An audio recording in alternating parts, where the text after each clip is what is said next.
Bueno, muy buenas noches, señoras y señores. Vamos a empezar hoy nuestro episodio número 18 de Pulsión de Radio. Mi nombre es Gabriel Pulice y bueno, hoy tenemos una mesa de fútbol, un acontecimiento en Pulsión de Radio. Me acompañan hoy Diego Yaiche, ¿qué tal? Hola Gabriel. Muy buenas noches. Aquí de vuelta. Bueno, Luis Di Santo, ¿qué lo trae por aquí? Y la pelota que no se mancha. Bueno, esperemos que no se manche. Ahora en este momento, en la pausa me voy a fijar porque hay partido hoy. Y bueno, hoy tenemos un distinguido invitado también, amigo muy querido. ¿Qué tal, Miguel? Hola, ¿qué tal? Buenas noches. Bueno, estamos aquí con Miguel Calvano y bueno, que nos propuso un tema que en esta semana, digamos que hay, ¿cómo llamarle?, ¿no? Porque en algún caso se trata de una celebración, en otros no. Semana de rememoración de acontecimientos traumáticos. Y bueno, vamos a tener hoy también en la segunda parte de nuestro programa el Rincón de la Librera. Hoy va a estar con nosotros Luciana Villegas también, y el regreso de Naná, acompañada por Amaya Lainez también en nuestra agenda cultural. Bueno, les propongo, vamos a escuchar un tema musical y a la vuelta estamos... En Pulsión de Radio, ya se viene la hora de entrevistas. La hora de entrevistas. Bueno, ahora sí, ¿qué tal? Muy buenas noches, Miguel. Estamos con Miguel Calvano. Un gusto tenerte aquí. Bien. Gracias. Bueno, y yo voy a hacer una presentación muy formal, breve, pero muy formal. Y Miguel Calvano es número 5, ¿no? Bien. Y ex compañero de Miguel Brindisi, ¿no? Compañero de secundaria. ¿Parte de primaria? Parte de primaria. De primaria, en realidad. Bien, pero además es 3 años. 3 años. 3 años. Bien. Y Bien, bueno, pero algo debes bien, haber pero aprendido. Tiempo mítico. Tiempos míticos, Claro. sí, sí. Y bueno, no, pero además, y ahora sí, más en serio, Miguel Calvano es psicoanalista. ¿Durante cuántos años, Miguel, estuviste en el Tobar García, en la dirección de investigación? Docencia e investigación. Docencia e investigación. Departamento, ¿no? Sí, departamento. Departamento de Docencia e Investigación. Sí. En el hospital estuve 32 años. En docencia e investigación, 20. 20 años en docencia e investigación en el Sí. Tobar. A Así ver, es. ahí tenemos un ajuste técnico. Sí. Sí. 20 años. Bien. Bueno, como Después para me- nombrar Después me un dieron el pequeño... alta, después me dieron el alta pasados los 30 años, que es mucho para el Tobar, es un récord, tantos años. Sí, sí, seguramente. sí. Seguramente.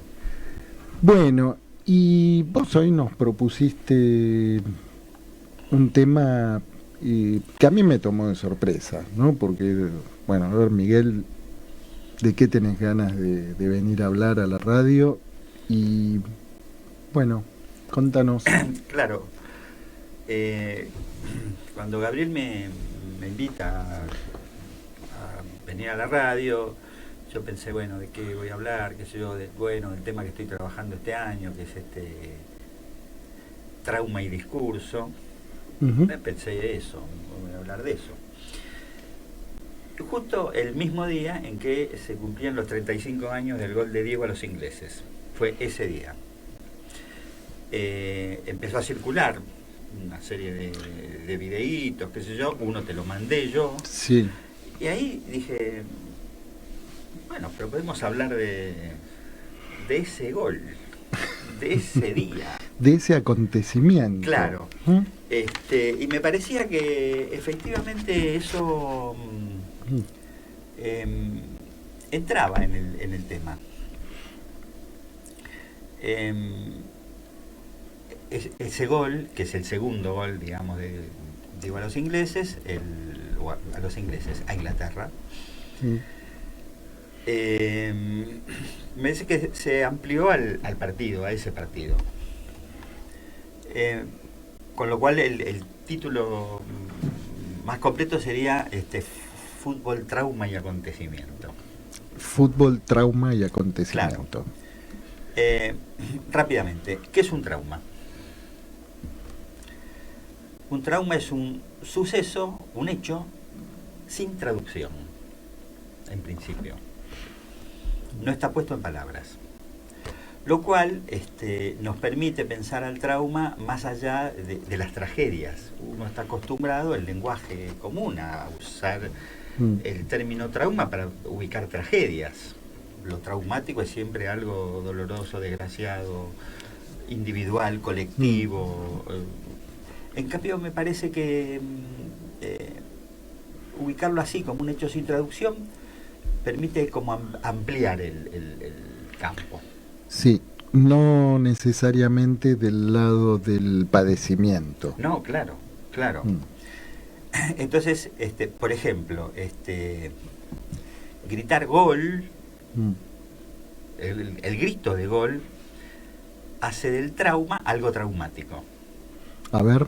Claro, al trauma lo subjetiva, en términos individuales o colectivos. Le empieza a poner un nombre. Eso que pasó es un gol. Y un gol tiene una determinada connotación deportiva, futbolística. ¿Y esto tiene algo que ver con esta corrección que hiciste? ¿No es a los ingleses, es a Inglaterra? No, pero ahora voy a ir ahí.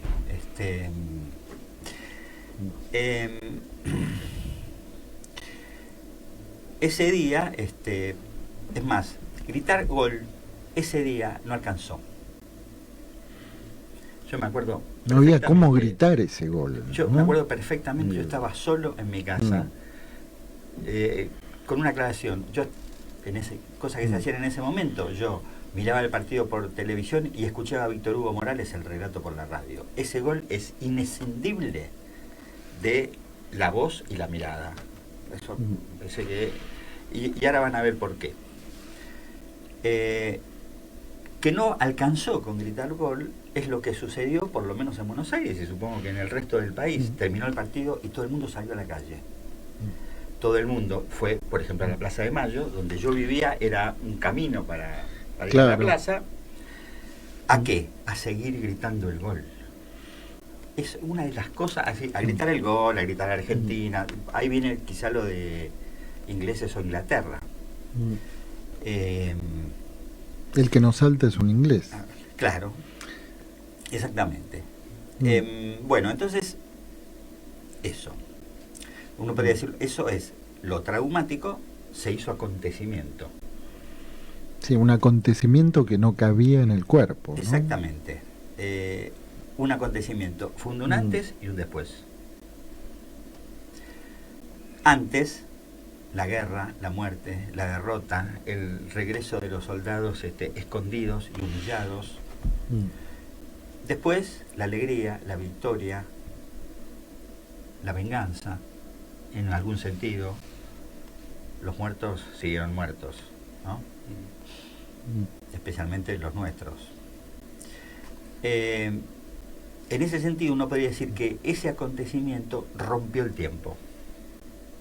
Eso quiere decir que funda un antes y un después, que rompe el tiempo. Sí, es una expansión temporal, se podría decir. Bueno, sí, pero me gusta más decir que lo rompe. A ver.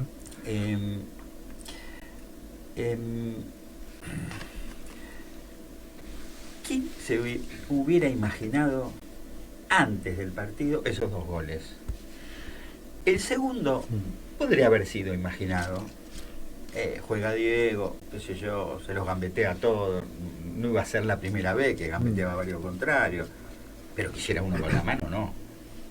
Incluso el gol que le hizo a Bélgica era similar, uno de los que hizo antes. Los goles contra Bélgica fueron absolutamente extraordinarios, opacados por los que hizo a los ingleses, porque se les hizo a los ingleses. Exactamente. Pero esos goles fueron absolutamente extraordinarios. Entonces, ¿por qué rompe el tiempo? Y porque instala las 2 características esenciales que tiene el trauma, que son la sorpresa. Freud dice eso, Sí. que lo traumático sorprende, no estaba esperado, no es un suceso que no era esperado. Que no tiene anuncio, ¿no? Y por otro lado la extrañeza, las 2 cosas, ¿no? ¿Y esto qué es? No tiene nombre, por eso digo el hecho sin traducción, no tiene nombre. Salir a la calle, empieza a ponerle un nombre.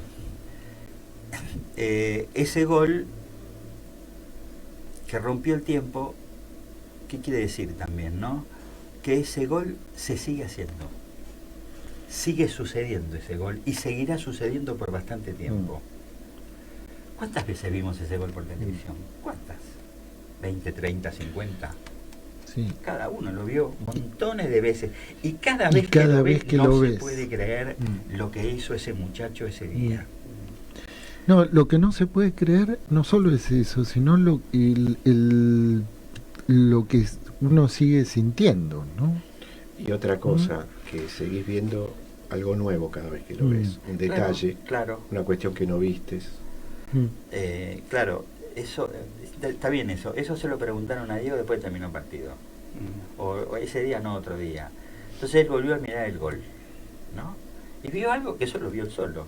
Dijo, el coca-colero de allá arriba estaba de espalda, no lo vio. Se perdió el gol. El coca-colero se perdió el gol. Y está la foto, ¿no? Sí. Creer que vio eso. A ver. Sí, es increíble ese muchacho. La otra cosa, eso no se me había ocurrido. Se me ocurrió después, pensando en la charla. En los 2 goles, Diego no toca a los ingleses, no los toca. Es impresionante eso. Frente a todos los pibes muertos en Malvinas, Diego no tocó a ninguno. E hizo los goles. Lo quisieron tocar al final, el arquero, el número 2, qué sé yo. Barrilete cósmico. Bueno, Pero también vamos a ir ahí.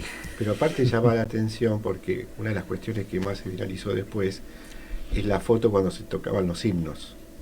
Y cuando se ve la cara de Diego mirando de soslayo al equipo inglés con bastante inquina, bastante bronca. O sea que esto que vos comentás es sorprendente porque uno podría haber dicho, bueno, hubiese ido alguna pierna fuerte, alguna cosa así, por esa previa, ¿no? Exactamente. En ese sentido, lo primero que hay que decir de ese gol, que fue un hecho político. Ese gol, ese partido fue un hecho político, absolutamente. Excede completamente el campo del fútbol. Sí, de hecho las repercusiones que tuvo y sigue teniendo, ¿no? A nivel internacional pasó a ser un símbolo de muchas cosas, no solo para la Argentina que venía de la guerra. Claro, ¿no? claro. ¿Cómo se llama este paisito, esta isla que tiene más Claro, hinchas de Argentina que Argentina? Cuya capital es Río de Janeiro. ¿Cómo es? No. Una isla, hay una isla en Asia que creo que queda por la India, que a partir del gol de Diego a los ingleses se hicieron hinchas de la selección nacional argentina, y en todos los mundiales ponen una pantalla gigante en la plaza central Me sale Bangladesh, pero es algo parecido, algo parecido. O Botswana, no, eso es en otro continente. Lo vamos a googlear. Eso pero era, que digamos, ellos son hinchas de la selección argentina, todo maradonianos. Pero se hicieron hinchas de la selección. Incluso cada vez que hay un mundial ellos hinchan por la selección argentina. Sí. Eso pasó con muchos italianos del sur de Italia, que el día que Argentina jugó con Italia en el Mundial del 90, gritaron por Argentina, porque ahí jugaba Diego. Y porque para ellos era una pelea contra el colonialismo. Bueno, además el norte contra el sur, claro. ganarle a lo del norte, qué sé yo, todo eso que Diego había logrado. Bueno, entonces, la otra cosa que... Porque yo pensé, ¿no? Vamos a hablar de fútbol, como si hablar de fútbol fuera una especie de escalón menor a, qué sé yo, todas las cosas terribles que pasan en el mundo en este momento y en la Argentina en particular. No, y además,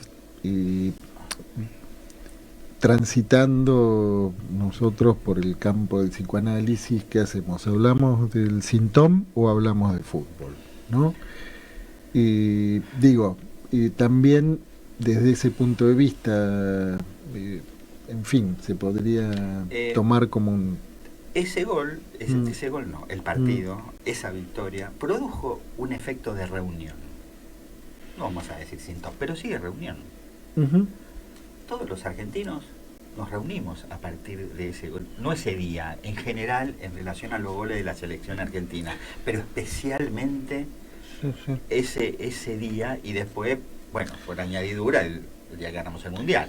Sí, y que también hay que decir, las alegrías son una marca, es algo que une, ¿no? Que invita al abrazo, y de pronto, bueno, no hay, si uno hace memoria, tantas ocasiones que se pueda situar una alegría compartida de esa magnitud, ¿no? Sí, un par de cosas más. Sí. A diferencia de la guerra, la guerra de Malvinas, ese día vimos todos el partido por televisión, en vivo. No nos contaron el partido como nos habían contado la guerra. ¿Ustedes se acuerdan que nos contaban la guerra? Íbamos ganando, estamos ganando, era la frase. El comunicado número... Claro, era estamos ganando. Y a partir de ese día, en vez de representarnos un milico, empezó a representarnos Diego. Eso es fugaz, dura un tiempo, ¿no? Después las cosas vuelven como a cierto carril. Aún así, no alcanzó. Gritarlo, la alegría, ir a la plaza, no alcanzó. Hubo más. Esto tampoco lo había pensado mucho. Es increíble. Esos 2 goles a los ingleses tienen nombre. Son goles con nombre. Son goles con nombre. La mano de Dios y barrilete cósmico. Son goles con nombre. Esos... No hay otros goles con nombre. Exactamente, no hay otros goles con nombre. Porque hay goles de chilena, pero hay fulano, miles goles de tal partido, sí. Qué sé yo, pero goles con nombre. No hay goles con nombre. Bueno, si alguien conoce un gol con nombre, por favor nos escribe a la página de Pulsión de Radio. Sí, seguramente alguno por ahí debe haber. Quiero decir, esos goles tienen nombre porque tienen padre. Esos goles entran en una genealogía. Si no, no tendrían nombre. Serían goles. Los goles que le hicimos a los ingleses, los goles del partido contra Inglaterra, los goles del Mundial del 86, qué sé yo. Los goles contra Bélgica, los extraordinarios goles, no tienen nombre. No. Habría de ponerle nombre a esos. Sí, probablemente. Sí, probablemente son 2 maravillas. Pero me parece que, Miguel, esto que vos estás contando también va en la dirección de que tienen nombre porque son goles tan diferentes que de alguna manera entran en contrapunto uno con el otro, ¿no? Hechos por la misma persona en el mismo partido, pero de manera tan diferente. Especialmente el primero. Ustedes son piratas, nosotros también. Así que ustedes piratearon, hace 300 años que piratean el mundo. Mira cómo lo pirateo yo. No, se puso como... Sí, una de piratas. Exactamente, una de piratas. Y después hizo otra comentándoselos a todos. Bailando, además. ¿No? El videíto ese de Gary Lineker Ah, es muy bueno, es muy sí, representativo sí, de cuando sí, él dice, sí. agarró la pelota en el medio, hizo una pirueta. Yo no me canso de ver esa jugada, no la puedo entender lo que hizo. Sí.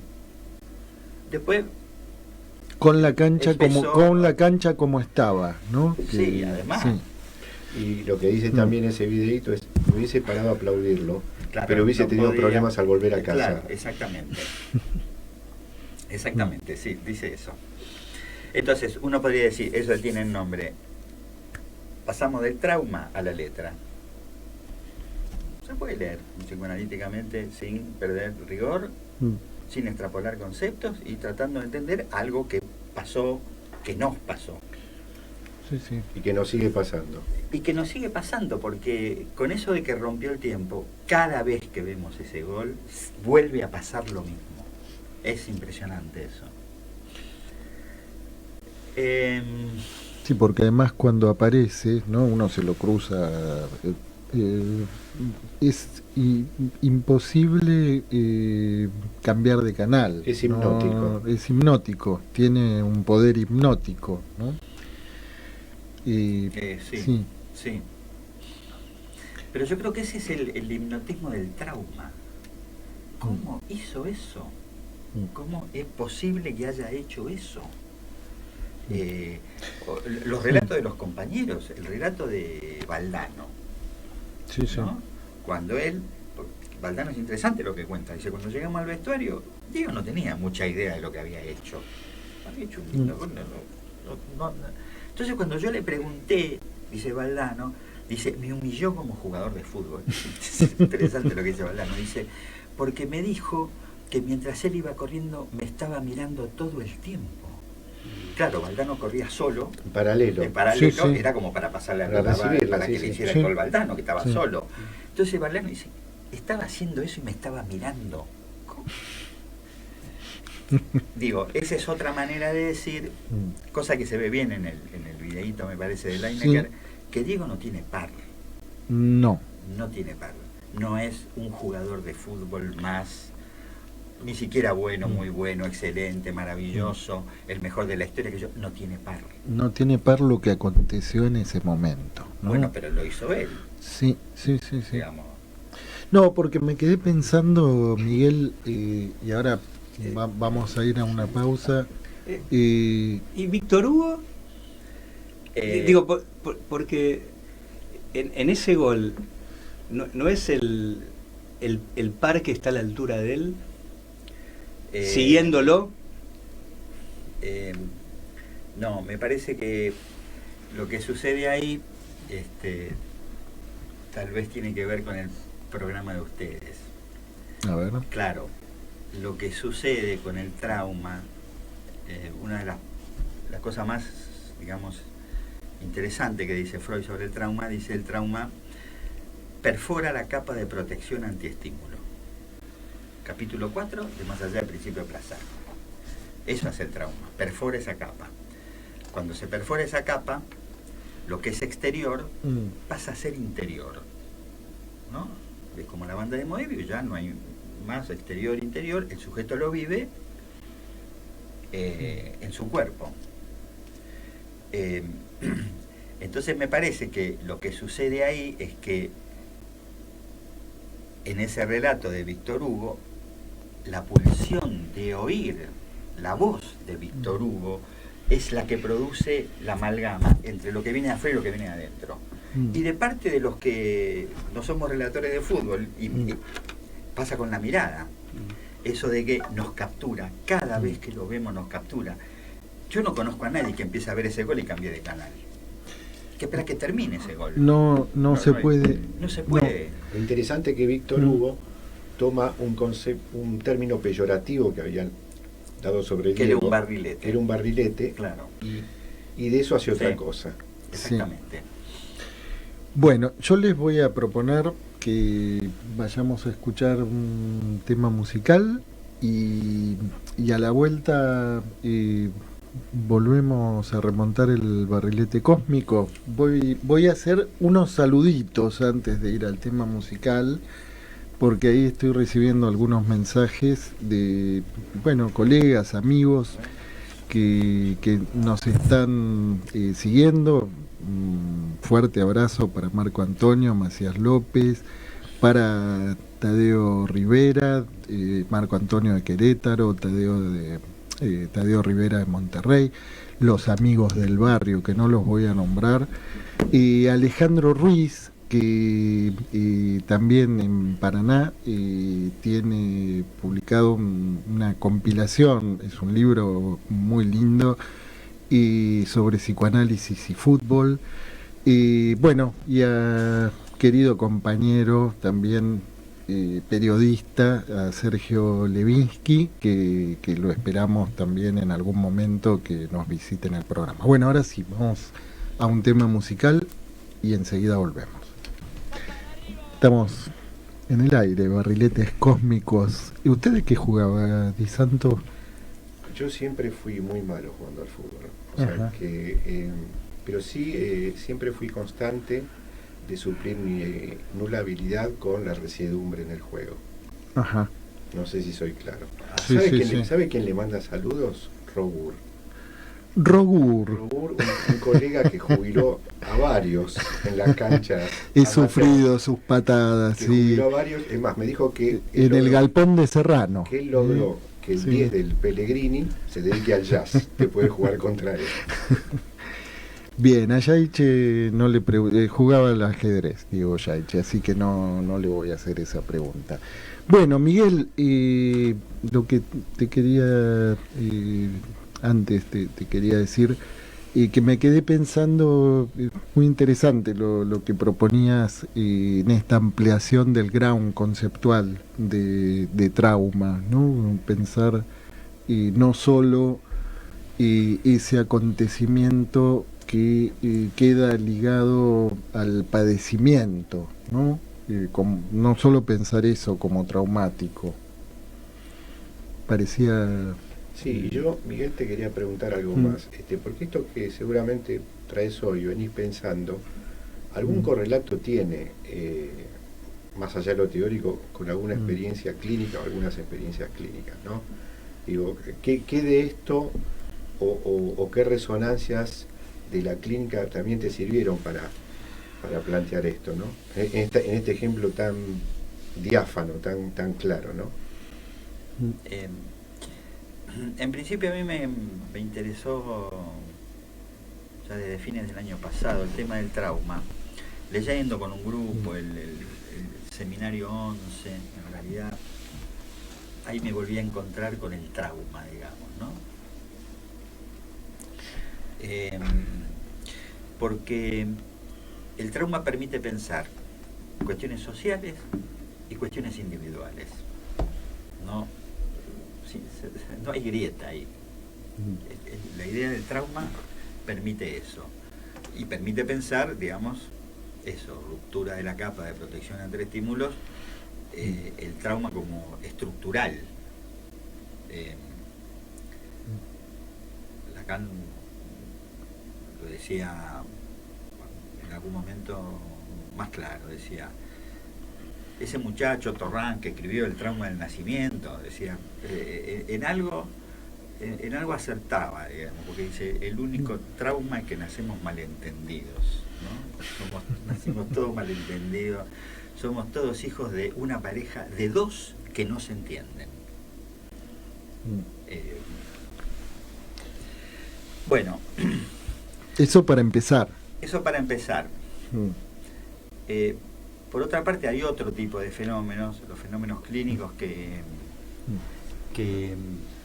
más me hicieron pensar eso, son los fenómenos, bueno, pero nos vamos del tema bastante, digamos. Vamos, porque tenemos el hilo del barrilete. De género.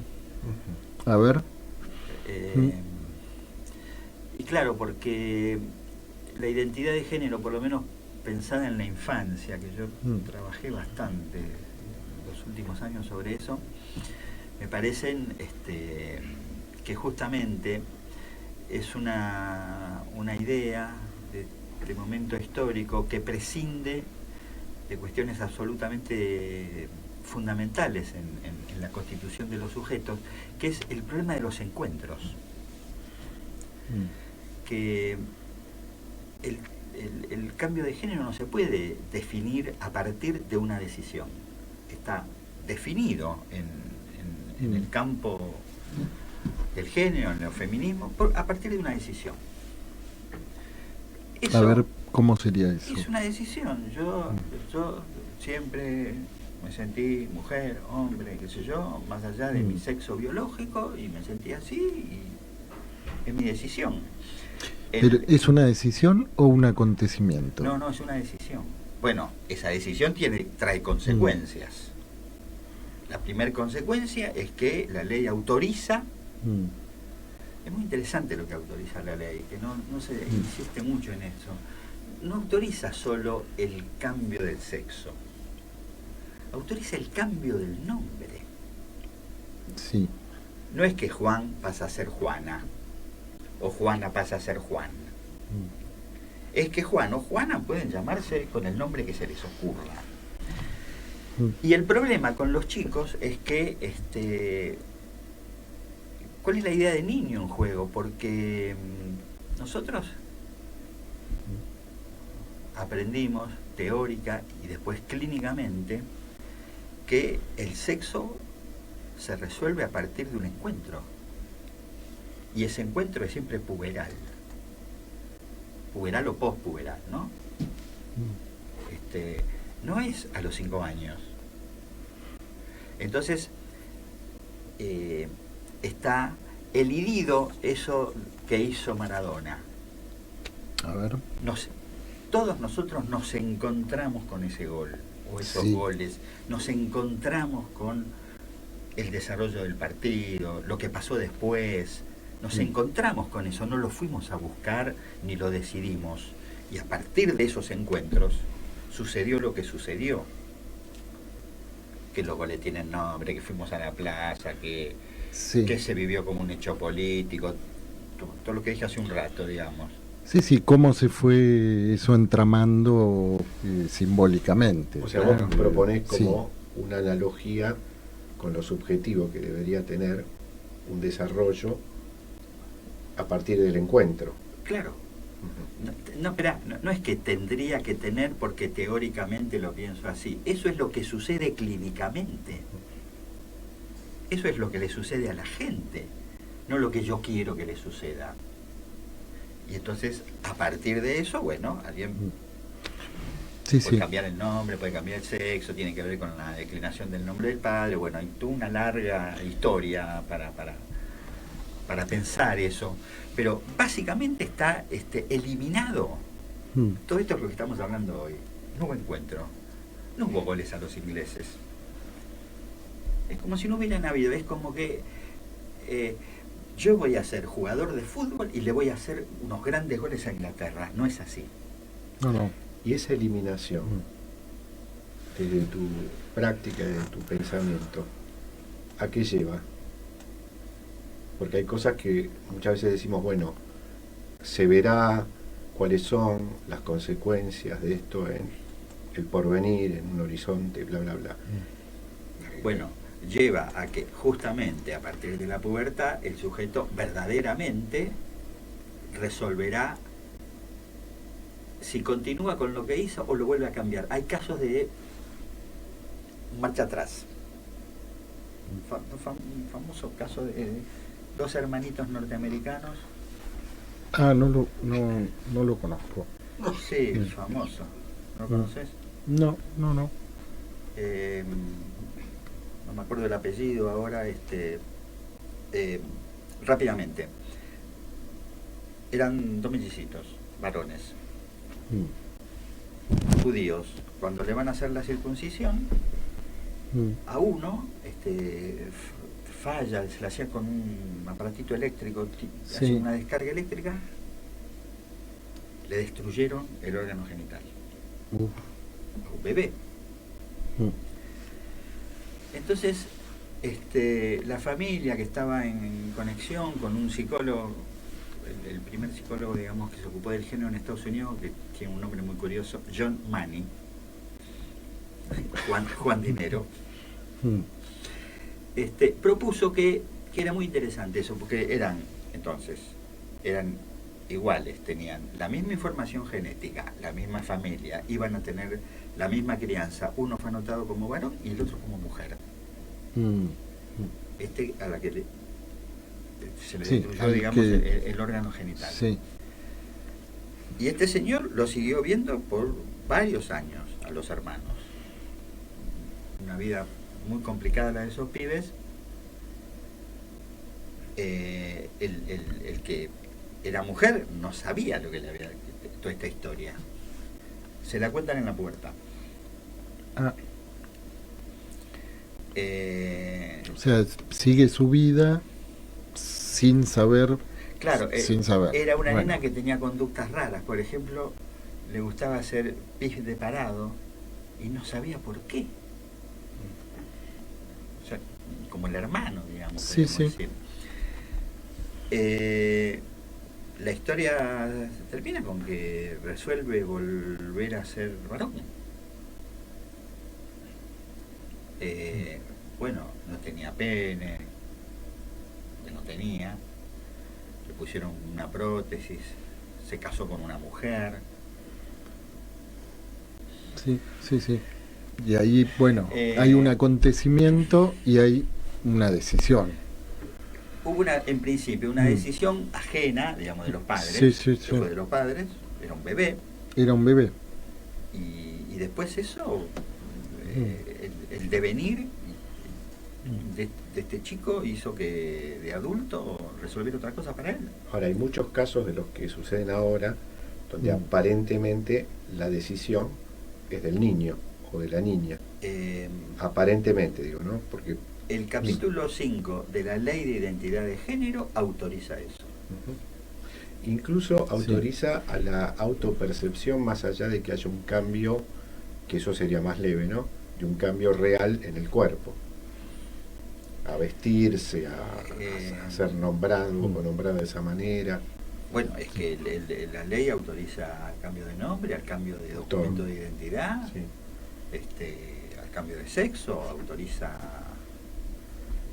Sí, no importa la opinión de los padres, importa que haya que el chico tenga un tutor, que sí puede ser uno de los padres o si no un abogado, y si quiere cambiar de sexo, cambia. Ese famoso caso de Luana. Yo nena, yo princesa, a los 20 meses.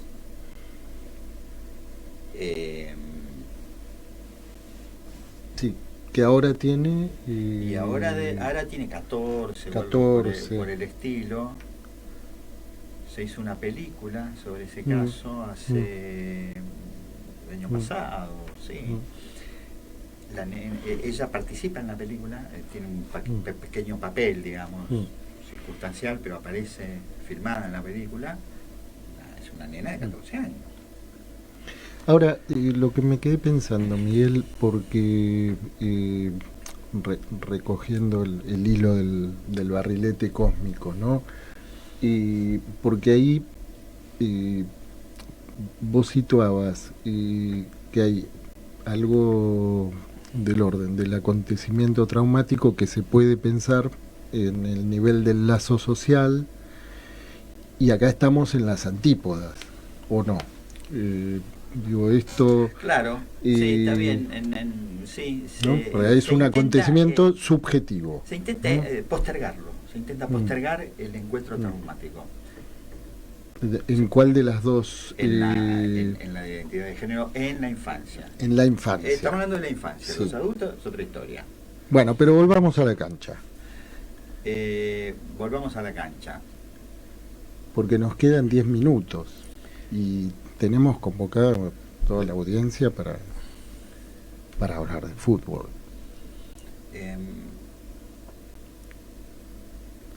Yo me acuerdo de algo que me pasó a mí en Berlín. A ver. Me bajo del avión, que yo tenía que ir a un hotel. Bueno, nos fuimos a un taxi. Un muchacho negro manejaba el taxi. Cuando nos escucha hablar, al rato pregunta en inglés si éramos argentinos. Porque, ¿no? Yo conocía un poco el acento. Cuando le dijimos que sí, el tipo empezó a hablar de Maradona. No hace 30 años, que hace 30 años Argentina y Maradona era una especie de soldadura con la que también me he encontrado. Esto pasó mucho después. Entonces, pasa una cosa curiosa, y es que cuando se pone a hablar de Maradona, yo le digo que tengo en el teléfono el videíto ese donde Maradona hace jueguito con la pelota en un partido con el Bayern Múnich, que él empieza a hacer jueguito y le pusieron música y es extraordinario. Entonces el tipo para el taxi, lo aparca, para el taxi, abre la gaveta, saca el teléfono de él y me muestra el mismo video. Digo, nosotros no terminamos de tener idea de quién fue ese muchacho. Sí. A mí me pasó algo parecido en Egipto. Digo, me parece que algo de eso pudimos entender un poco más cuando se murió, ¿no? Para mí el homenaje más extraordinario se lo hicieron los All Blacks. Sí.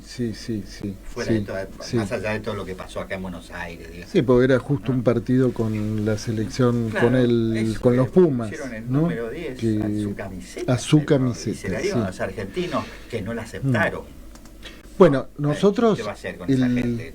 El próximo programa vamos a tener un invitado que es director de cine, que es una película realmente muy interesante, muy linda. A mí me conmovió, a pesar de que yo no soy particularmente amante del tango, ¿no?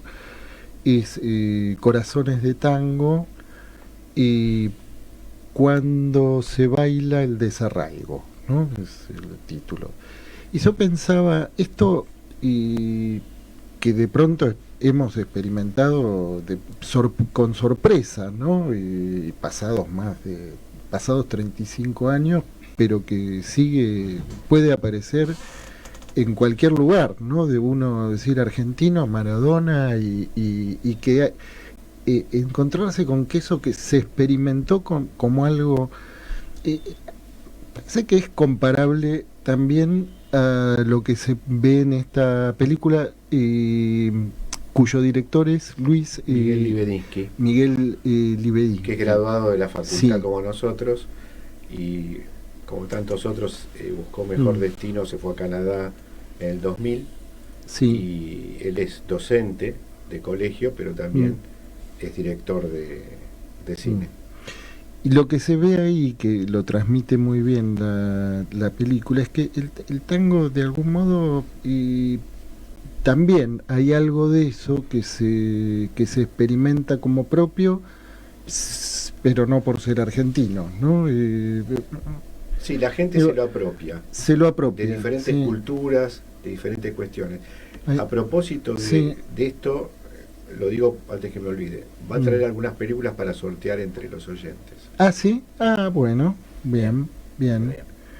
Bueno, pero decía, ahí en ese nivel del lazo social, ¿no? Y bueno, no hay tantas cosas que tengan ese impacto, ¿no?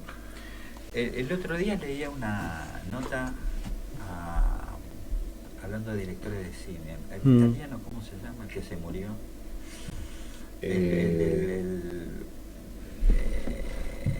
¿De qué película? Recordame una película. Homosexual. Pasolini. Se murió en el 80 y pico. Más o menos, sí. Pasolini jugaba al fútbol. Entonces, en un reportaje lo dice, porque el otro día lo encontré eso. Dice, ya no es la Iglesia Católica la que amalgama a los pueblos, indiscutiblemente es el fútbol. Lo dijo hace 40 años, 50 años. Bueno, acá tenemos nosotros una iglesia maradoniana. Bueno, sí, entre otras cosas. Ya está llevado como a otro nivel. ¿Pero esto ya no tiene que ver con el fenómeno de la cultura de masas? Sí, seguramente. Pero además yo creo que tiene que ver con otra cuestión. Y es que nosotros, cuando digo nosotros, digo, qué sé yo, los menores ¿De cuánto? A ver, cuidado con lo que decís, Miguel. No, quizá los mayores de 30 jugamos a la pelota cuando éramos chicos y jugamos todo el día. Y que entonces el fútbol en ese sentido nos lleva a una situación infantil. Sí, hoy incluso uno de los saludos más cariñosos que hay entre amigos es abrazo de gol. Ah, bueno, sí, está bueno ese.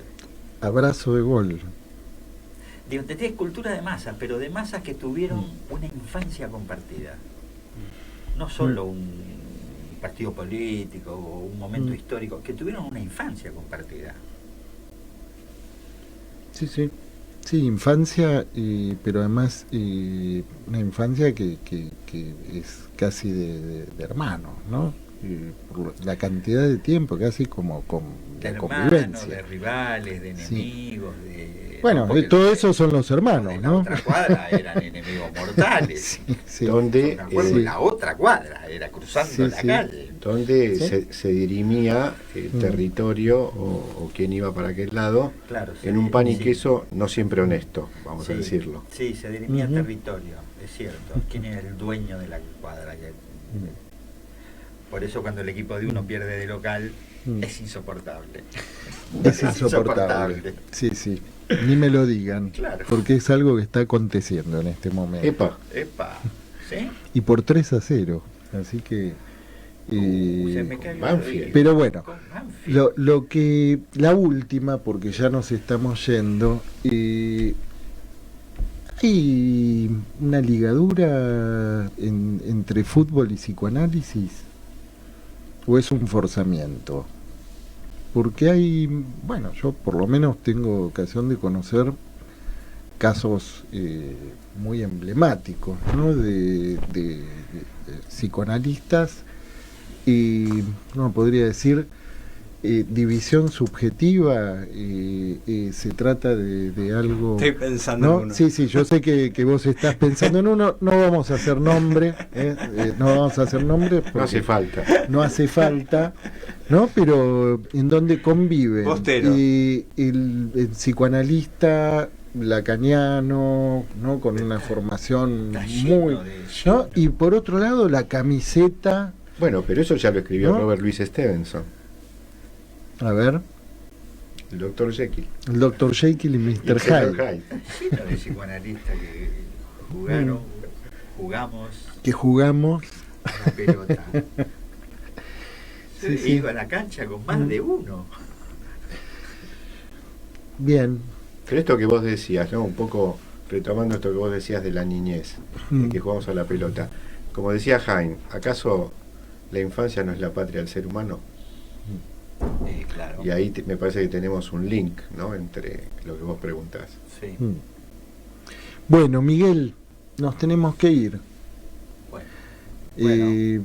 Bueno. Abrazo de gol. Abrazo de gol. Abrazo de gol. Y bueno, te vamos a volver a invitar porque quedó ahí un tema que vos empezaste a esbozar y que realmente es de lo más interesante, que bueno, va a quedar para un próximo programa. Muchísimas gracias por venir, un placer. Sí, te escuchamos. Esperemos que para los oyentes haya sido un golazo también este programa. Bueno, vamos a una tanda y enseguida volvemos con el Rincón de la Librera y con la agenda musical. En Pulsión de Radio, la agenda cultural late. Buenas noches, empieza la segunda hora de Pulsión de Radio. Empieza con todo, empieza con Diego Yaiche, que se quedó con nosotras. Por supuesto. Gracias, Diego. Bienvenido, Diego. ¿Quiénes somos noches. nosotras? ¿Qué fue esa voz? No sé, una que está así, tratando de ubicar el micrófono. Pobrecita. ¿Y quién más? Se escuchó una risa. ¿Será una luz? Hola. ¿En la biblioteca? Luciana Villegas, buenas noches, bienvenida. Buenas noches, Amaya. Bienvenida, Miriam Eneada. Ya estamos mejor ubicadas, no sé. Está como acompañando con el cuerpo todo el movimiento del micrófono. Es una apuesta bastante teatral, osada. Sí, sí. Expresión corporal. Bueno, sí. Sentite cómoda, ¿no? Súper cómoda. Les aconsejamos volver a ver este programa con el vídeo, por favor, en YouTube. Sí. Bueno, esta noche Miriam nos va a contar algo, no sé si decir que tenga que ver con lo vocal, con las cuerdas en todo caso. Sí. Las que vibran, todas las cuerdas que vibran. Sí, porque el corazón necesita vibrar al diapasón de las cuerdas del universo. Buah, bueno, No, empezó hoy- la segunda hora. Eso. Vamos. Hoy necesitaba escuchar algo justamente que no tenga ni voz ni palabras. Y pensé en un instrumento. La última vez que había venido había traído algo con laúd. Y quedarme con esas cuerdas, pero en otro instrumento que fascinante para mí, que es la cora, que es un instrumento africano y que yo perdí un vuelo por culpa de un instrumento así. Así que es muy como hipnotizante el sonido. ¿Cómo es? Es un poco como el berimbau brasileño, pero tiene... ¿Cómo sería un berimbau brasileño? Capaz que también O sea, estaría con bueno decirlo. un mango... Es como un arco, Es como una caña. El arco de Claro. una flecha, o sea, para el que no sabe sí, nada, sí, ¿no? con Pero, una calabaza. ¿no? Sí. Claro, que la Sí. tocas como con una calabaza, ¿no? Sí, y con un mango así muy, muy largo. Ujú. Mm. Y este tiene 21 cuerdas. Entonces... Como un arpa. Claro. Eso, es una arpa. Entonces estaba mirando eso de la arpa africana y Emiliano nos va a mandar el primer tema, que es de Mamadou Diabaté, La Banjara. ¿Y dónde estabas donde te quedaste varada por esta música? En el aeropuerto. ¿El aeropuerto de dónde? Estaba en París y acompañaba a unos músicos que tocaban este instrumento y habían perdido ya el primer vuelo porque llegaron tarde al aeropuerto y yo tenía la responsabilidad de llevarlos a Milano. Y entonces era un domingo a las 6 de la mañana, conseguimos un otro vuelo de pedo y le dije, mientras tanto, podrían tocar este instrumento. Se pusieron a tocar en el aeropuerto, estábamos frente al lugar donde... O sea, casi el embarque, pero donde te tenían que dar el ticket de embarque. Sí. Y no vi nada. No vi que nos llamaban, no vi nada y perdí el segundo vuelo y yo trabajaba de productora. Fue la última vez que trabajé para este compositor, que de hecho vamos a escuchar ahora. Es Heiner Goebbels, que es un alemán que hace música contemporánea, que venía del paro del rock y que le gusta mezclar con cosas étnicas. Dentro de esos, la cora, entonces este instrumento. Y la obra se llamaba Ou bien le débarquement, désastreux, o el Desembarco. Desastroso. Que fue más o menos lo que me pasó de un modo. Y ahora vamos a escuchar una pieza que compuso unos años después con la cora, que se llama solamente muy lindo, que sabe reunir equipos, notamente dramaturgos, escenógrafos, con una escenografía muy compleja, muy interesante, que hace que llama otros sentidos, no solo lo musical. Es muy dramática, su dramática en el término teatral, de su música también, por eso. Es muy lindo. Sí, tiene, ojalá que vuelva acá. Y ahora vamos a otro viaje. Yo no fui a la India, pero en París, cuando te quedas en París, te das cuenta que viajas todo el tiempo. y hay siempre en el teatro de la ville o de la ciudad mucha propuesta de música de la India, y pensé así proponerles escuchar algo de un sitar para quedar con las cuerdas, y es la hija de Ravi Shankar, que es Anushka Shankar, que ahí va a interpretar en vivo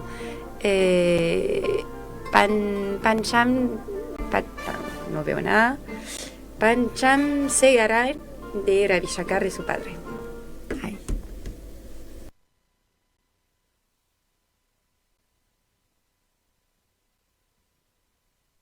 Escalas de la India son muy parecidas. Yo lamentablemente no soy especialista, fui a muchas charlas de especialistas que contaban toda la complejidad. No sé si son 12 escalas que van aprendiendo desde chiquito y que tiene esa particularidad de tener semi y cuarto de tonos. ¿Qué quiere decir eso para los no? Nosotros tenemos semitonos. Uh-huh. No, sí, semitonos, pero no cuarto de tonos. Vamos a hacer do, re, mi, fa, sol, la, si, do. Tenemos do, re, mi, fa, re, mi. Eso es un tono entero. Mi, fa, un semitono. Ajá. Y ellos tienen bueno, no sé. O sea, hay un semitono porque, por ejemplo, está do sostenido, re. Entonces de do a do sostenido tenés semitono, y de do sostenido a re otro semi, por lo tanto un tono de do a re. Claro, pero mi no tiene sostenido, ni mi ni si. Eso. Entonces mi pasa directo a fa. Exacto. Y si directo a do sin sostenido, y por eso ahí está ese. Claro. Pero un cuarto de tono me voló la cabeza.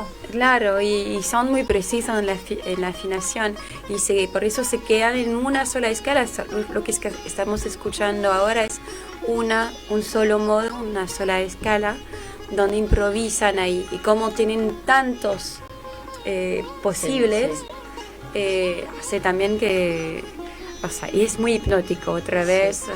Ahí se nota mucho el sagrado de la música, y son desde ahí que se volvieron, o sea, los gitanos, se dice que nacieron en la India, que o sea, eran músicos súper cultos y que fueron transmitiendo esta música y mezclándolas con las músicas ambientes, y capaz por eso también hay esa mezcla con la música árabe que se puede escuchar.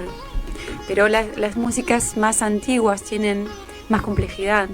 Es como, o sea, bueno, sí, iba a hablar contá. No. Vamos a seguir ahora.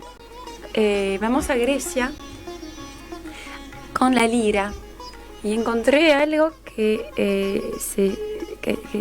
un tema que se llama Telos, que acá está cantado por Afrodita. Me encanta que se llama Afrodita. Patulidu y Teo Kaumartzis, perdón, que la acompaña en la lira.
estamos escuchando lira y voz. Y sí, Amaya, la lira... Sí, perdón, yo soy muy inculta a nivel musical, trato de mejorar, pero me suena como, sí, como una guitarra un poquito más aguda, ¿no? Como el acompañamiento de una guitarra. Es para acompañar, es el acompañamiento más liviano que se usaba para acompañar más que nada poesías. Y hablando de eso, mañana se presenta Daniela Horowitz en la Usina del Arte, que presenta su espectáculo que es maravilloso y que se llama Más dulce que el deseo. Es a las 18, las entradas están online en el sitio de la Usina del Arte y es gratis. Y ella tomó poesías de una poeta griega. Ella había hecho primero un espectáculo acerca de Safo de Lesbos, y con esta segunda poetisa también lo musicalizó y se hizo hacer una lira. Así que yo voy, seguro. ¿Y el martes a dónde vas a ir? Y el martes, para eso vamos a cambiar. ¿Están listos para cambiar todo?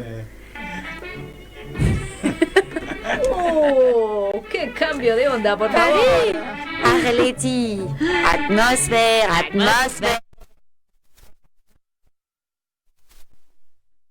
¿Qué hablan? Somos argentinos, acá no entendemos nada. Atmósfera.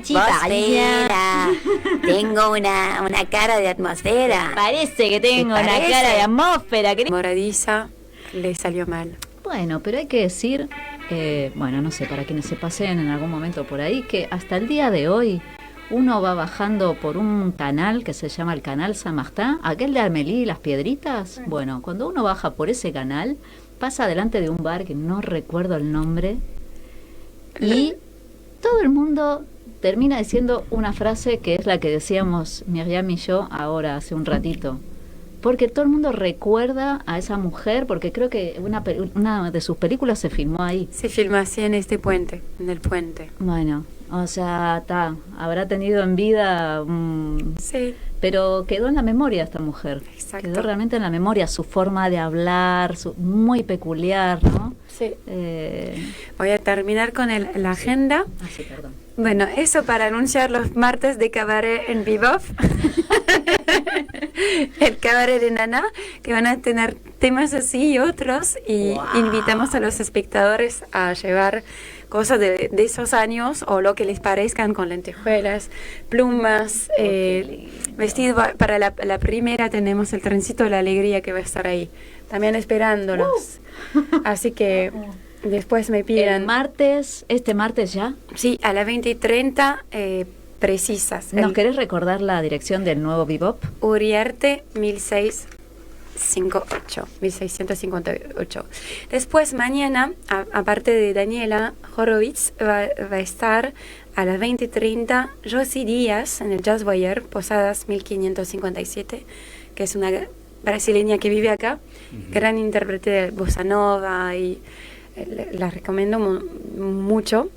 Después, el próximo jueves a las 20 se presenta Noelia Moncada con Agustín Luna en Pista Urbana, Chacabuco 874, para los que están en San Telmo, que tiene un ciclo muy lindo que se llama El Tango Pie de Pista.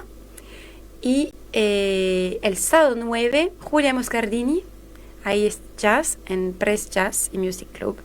Y una cosita que encontré, hay un ciclo que se llama Argentina desde el piano, porque una vez hicimos un especial piano acá, en el nuevo Centro Cultural Borges. Es gratis y es cada domingo, el primer domingo de cada mes a las 18 en el auditorio Astor Piazzolla. La entrada es libre y gratuita. Muchas gracias, Naná. Y ahora vamos a seguir viajando hacia el sur de nuestro país. Le vamos a pedir a nuestro operador si puede poner la tanda del Rincón de los Libreros. En Pulsión de Radio ya se viene El Rincón de los Libreros, la columna que en tu biblioteca no puede faltar.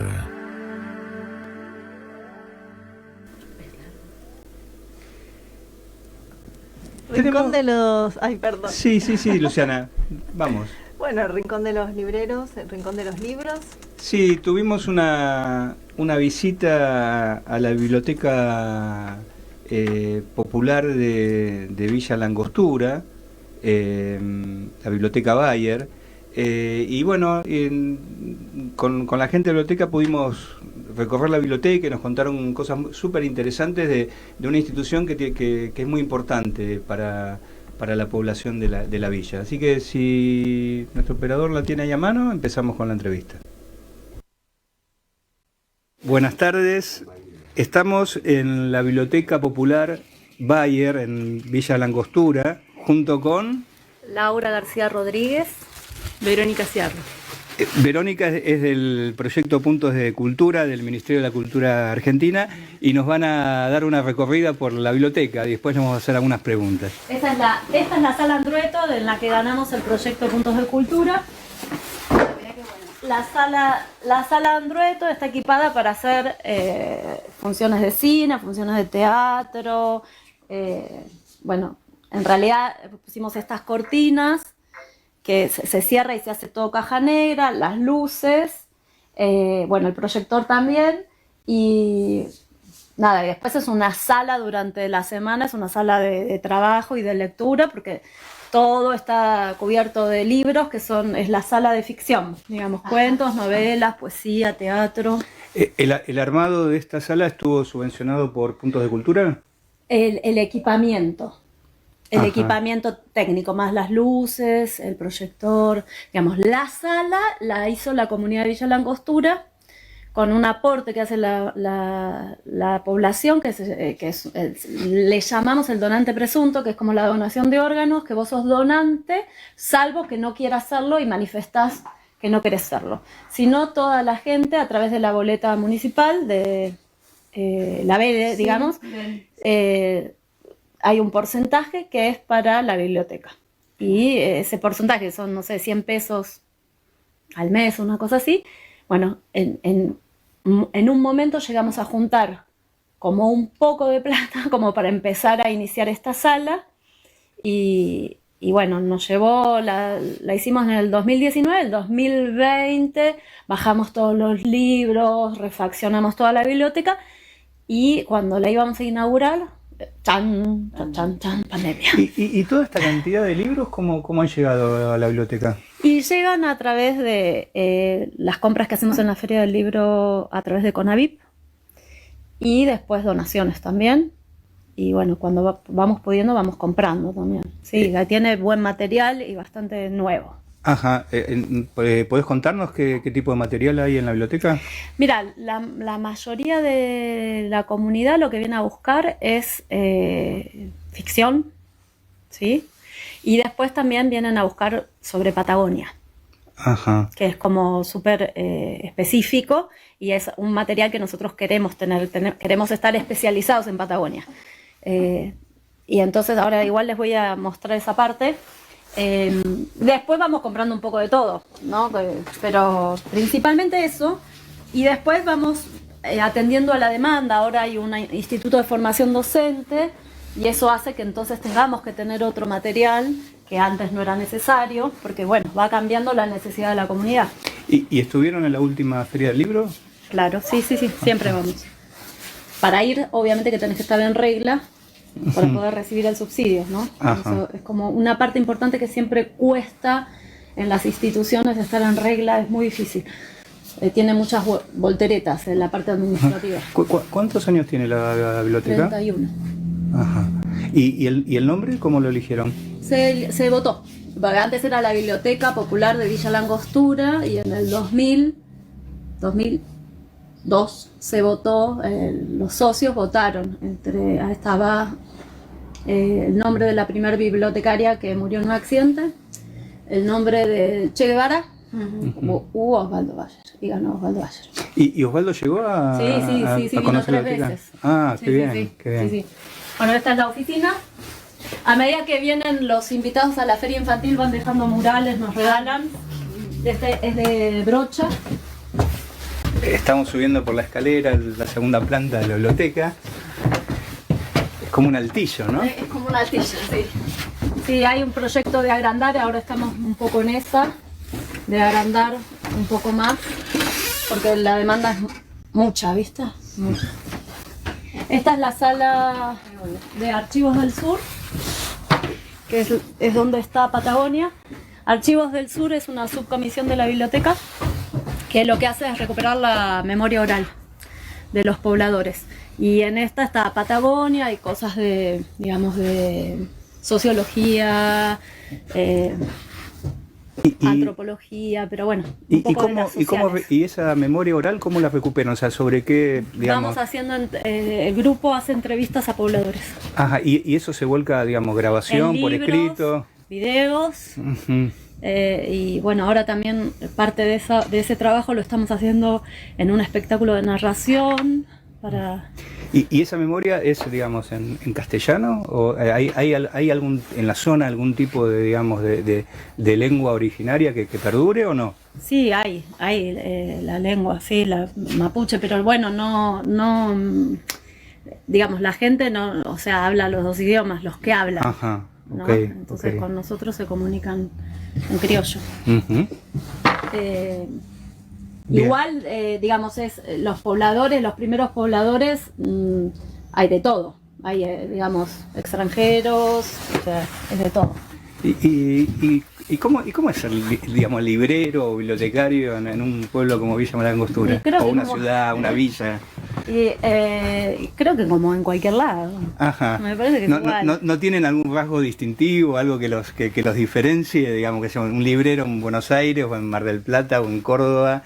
¿Es igual que un librero en Villa La Angostura? Yo creo que sí, porque la base es la misma, es el vínculo, es escuchar qué es lo que está buscando el lector y acompañar en ese recorrido. Ajá. ¿Y la población de la villa, digo, la tiene presente la biblioteca? Digamos, sí, es un lugar presente. Una biblioteca muy tumultuosa. Ajá. ¿Y de quién dependen, digamos, esta biblioteca? Son asociaciones independientes las bibliotecas populares. Ajá, ok. O sea, ¿Es una ONG? ¿Es una ONG? No, es una asociación civil sin fines de lucro. Uh-huh. Esa es la figura legal, digamos, y después todas las bibliotecas populares nos organizamos dentro de CONAVIP. Ajá. Que facilita, es el organismo del Estado que facilita subsidios, organiza la coordinación para que las bibliotecas puedan ir a comprar a la Feria del Libro, digamos, hace muchísimas gestiones que ayudan a las bibliotecas, pero después las decisiones, las bibliotecas son autónomas. Bien. No dependen del Estado. ¿Y tienen contacto con otros libreros? Con otros o bibliotecarios. Sí. Sí, en la zona nos agrupamos, nos juntamos, estamos federados también. Pero bueno, las distancias son largas acá. No es fácil ir a ver a otra biblioteca, digamos, ¿no? La otra biblioteca en Neuquén está en San Martín y la otra está en Bariloche. Son 100 kilómetros para un lado, 100 y pico para el otro. ¿Y vos hablaste de que hacen un ciclo de cine acá en la biblioteca? Sí. ¿Qué nos podés contar qué tipo de cine están pasando? Cine arte se pasa. Por ejemplo... te pregunto porque en el programa de radio tenemos una sección que se llama Sala de Cine, donde el Walter, que es el que está a cargo de la sección, es un fanático de Fassbinder, por ejemplo, ¿no? Hablaste de cine arte. Bueno, ¿qué tipo de cine? No, lo que pasa es que ahí está la subcomisión. No es biblioteca, es la subcomisión, sino el Club Prelorán, y ellos se encargan y programan. ¿Y cómo consiguen las películas, digamos? ¿Por el mercado habitual o tienen algún convenio con algún lugar? ¿No sabes? Sí, le tengo que preguntar a ella. ¿Sabes? Pero no es legal. Bien. Bueno, entonces no. Esta parte la editamos del programa. Claro. Muy bien. Sí, bueno, existe internet. ¿Y hay público para cinearte acá en la villa? Sí, siempre alguien viene, 10. Es eso, digamos, ¿no? Se hace los jueves a las 9 de la noche y bueno. Y hay gente que es fanática de venir al cine y otra que no, va rotando la población también. Y siempre, si sale mal, quieren matar al organizador. Bien. Bueno, en mi próxima visita a la villa, un jueves me van a tener presente en el ciclo. Mañana, jueves se hace uno, pero se coordinó con otra asociación que es del Ministerio de la Ciudad de Neuquén. Y están haciendo todo un programa que tiene que ver con las adicciones y van a pasar Trainspotting, por ejemplo. Perfecto, maravillosa película. Va a haber talleres, bla bla, en la biblioteca mañana, y además van a pasar esa peli que está buenísima. ¿Y que desde la biblioteca, digamos, se llevan adelante programas, digamos, culturales? Sí, hacemos, los viernes estamos haciendo un programa que es en la Sala Andrueto, que es la Bayer Experimental, donde se invitan a distintas artistas a no hacer lo que hacen siempre. A hacer como un poco corrido de lo que ya conocen, saben. ¿Nos puedes dar un ejemplo? Y, qué sé yo, musical más experimental, o sea, no ir a lo que haces siempre, sino como animarte a probar lo nuevo, a mostrar un proceso, digamos, ¿no? Que es nada, porque si no sería un espectáculo más. La idea en este caso sería como animarnos a lo distinto. Perfecto. ¿Y algún otro programa más se realizan desde la biblioteca? Hacemos el Cine de la Lluvia, que se hace en junio, que fue, a fin de mayo lo hicimos este año, que también tiene varios, son 3 días de cine que se hacen en el Centro de Convenciones, y vienen directores. Después la Feria del Libro, en octubre, es infantil y juvenil. Y ahora, el sábado y domingo, vamos a hacer una feria de historieta. Qué bien. Y tienen invitados. ¿Y tienen algún tipo de programas de índole más comunitario, social desde la biblioteca? A ver, digo, por ejemplo, me pareció, digamos, la última vez que estuve en la villa, de que tenía una impronta respecto a la problemática feminista bastante importante.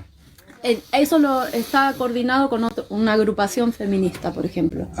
Que digamos que esas actividades las hace desde la biblioteca. En realidad la biblioteca está acompañando el proyecto de este grupo, que son las Guadacoldas, y ganamos un subsidio en el Ministerio de la Mujer y Diversidades, y ese dinero es para que ellas lleven adelante el programa ese, digamos que son charlas, talleres para la comunidad. En relación al feminismo y a pensar esa problemática. Después la biblioteca lo que acompaña históricamente es la cuestión del derecho a la tierra y el derecho de la existencia de los mapuches antes de la conquista, antes del pueblo, antes de todo, ¿no? Y estas, digamos, dos problemáticas, digamos, ¿tienen, digamos, incidencia, digamos, en los debates dentro de la comunidad de la villa? Sí, un montón.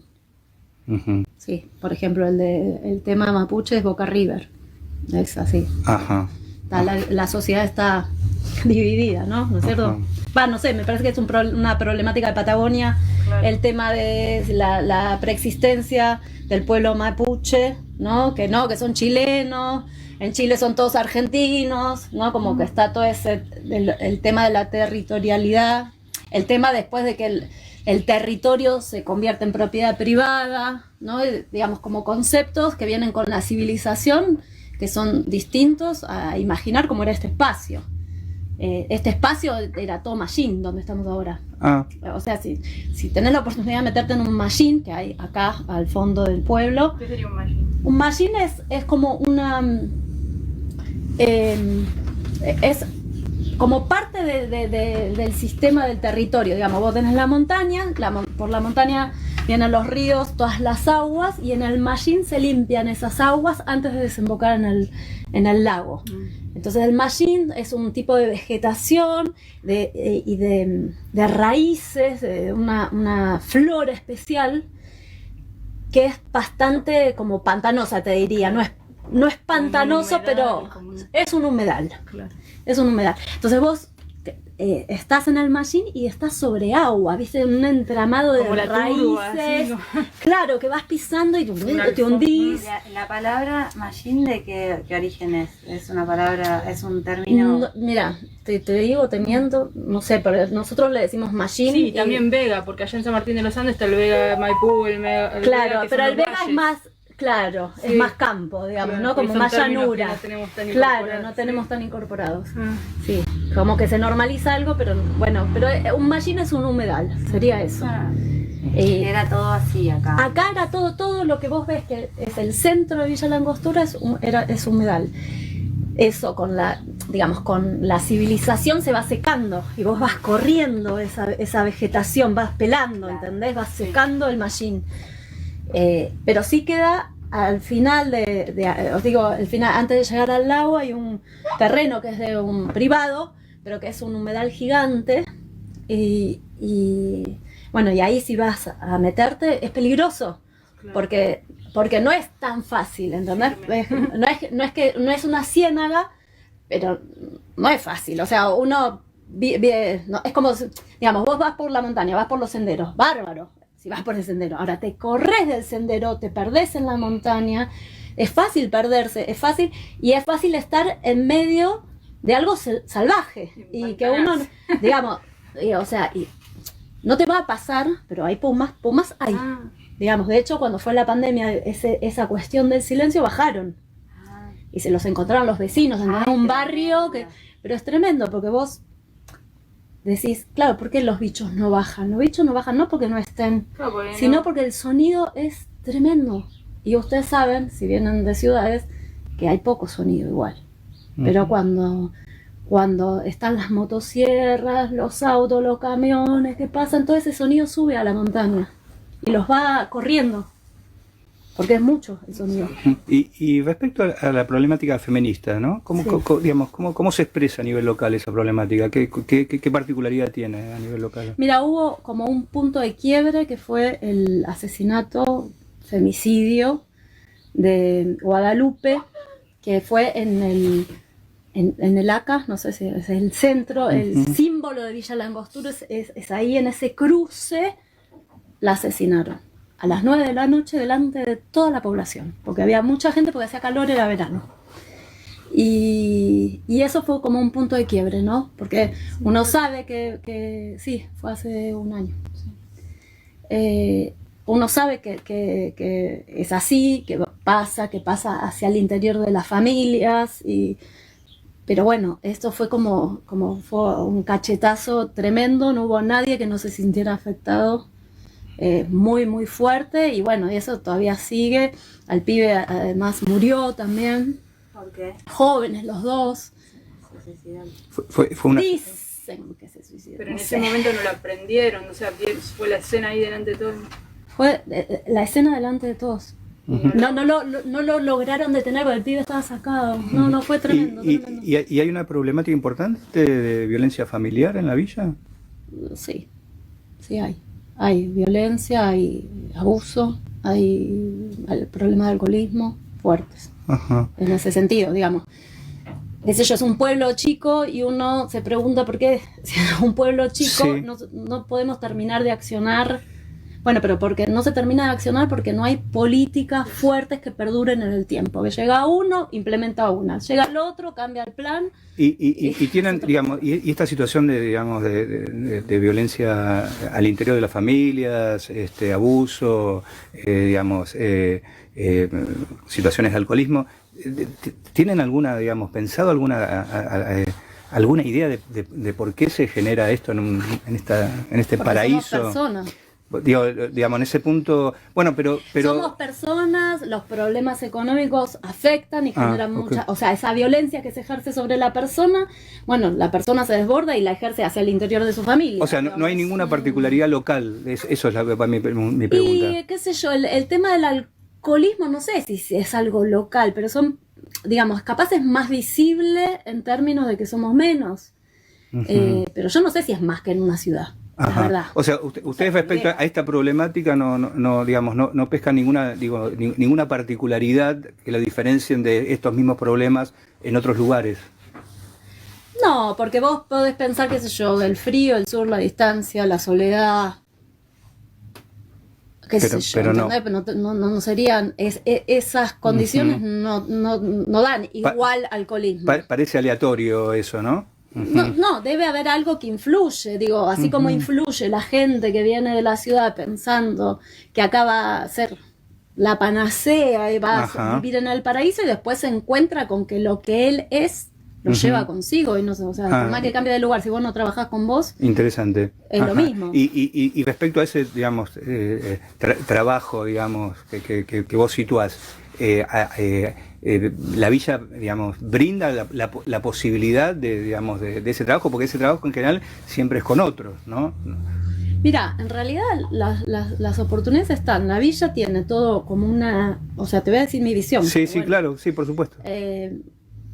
O lo que me pasó a mí cuando yo llegué acá. Bien. Digo, la villa tiene todo como una forma de visibilizarse hacia afuera que es súper snob en un punto, ¿no? Como el lugar de vacaciones para los ricos. Uh-huh.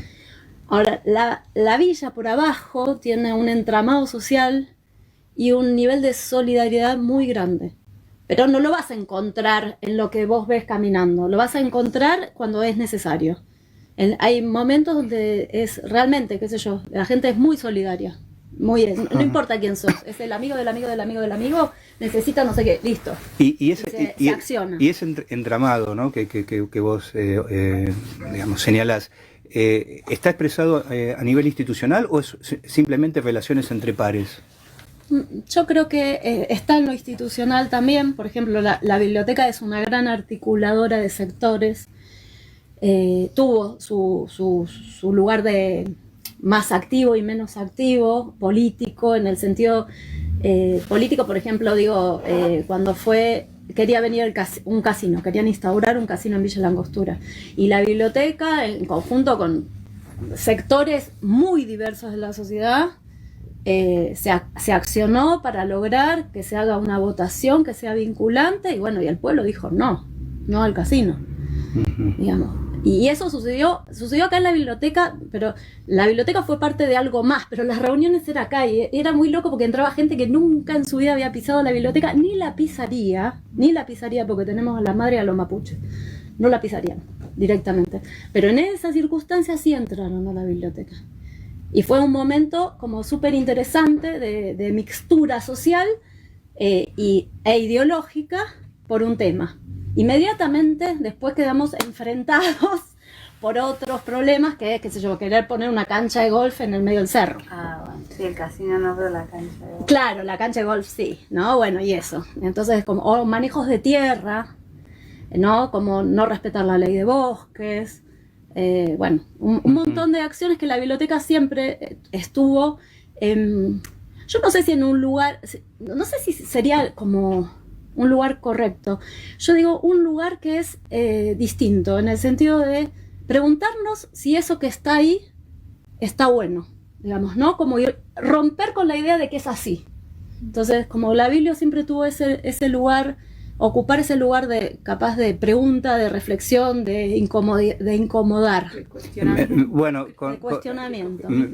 con esa incomodidad agradecemos la entrevista para Pulsión de Radio y sobre todo la frescura de la entrevista. Muchas gracias. Gracias. Si hay algo que uno podría, digamos, decir de esta biblioteca, es que, como en algún momento aparece, es una biblioteca tumultuosa, ¿no? Y de hecho... bueno, como siempre lo más interesante de estas entrevistas es lo que no se graba, ¿no? Esta entrevista duró como media hora y estuvimos hablando como media hora más de un montón de cuestiones y había algo que para mí definía esta biblioteca, que en algún momento en la charla apareció, que era una biblioteca sin silencios, ¿no? Esto que aparece casi como una metáfora, porque es una biblioteca que en determinadas situaciones, cuando había que oponerse a un casino, cuando había que hablar de la problemática de la violencia familiar, de la problemática de los mapuches, es una biblioteca que no se calla, digamos, pero también el propio espacio de la biblioteca es muy lindo, digamos, el lugar, digamos, una casita, pero hay un colorido adentro de los libros, de la madera, están los pañuelos de las madres de Plaza de Mayo, bueno, un montón de cuestiones, y efectivamente la característica, yo siempre preguntaba por lo local, lo que me interesa, ¿no? Y que me parece que un poco seguramente preguntar por lo local es una pregunta que incomoda, entonces quizás no es fácil responder. Pero si realmente había alguna característica de ese lugar, era que efectivamente no era un lugar silencioso, ¿no? Y ellos se hacían cargo de esto, ¿no? De que en esa biblioteca nunca había silencio, ¿no? Así que, bueno, yo decía, bueno, si si tuviera que ponerle un título a esta entrevista, es una biblioteca sin silencios, ¿no? Bueno, era la biblioteca Osvaldo Bayer de Villa La Angostura, que estuviste visitando Diego Yaiche en su viaje por el sur, súper interesante. Y también pensaba en esto, en este minuto que queda con respecto a lo local, que quizás lo local lo puedas percibir, en este caso vos, ¿no? Como uno está ahí en el caldo y a veces es difícil decir, bueno, ¿cómo soy como librera, suponete, ¿no? Esta pregunta que le hacía por ahí en otro programa, pero ver tu percepción, cómo viste vos a esos libreros de ese lugar, a diferencia de los que ves acá, no sé.